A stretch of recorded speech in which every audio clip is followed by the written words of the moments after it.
Here, have it.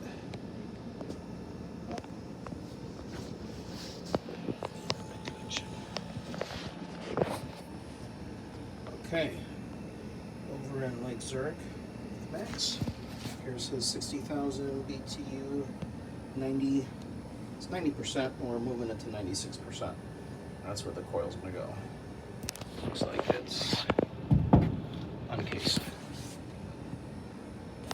And this was the pipe you were talking about? Yeah, so this is a drainage pipe. Okay. It goes from here and it goes from here to the condenser. And this is the one that you've been having trouble with?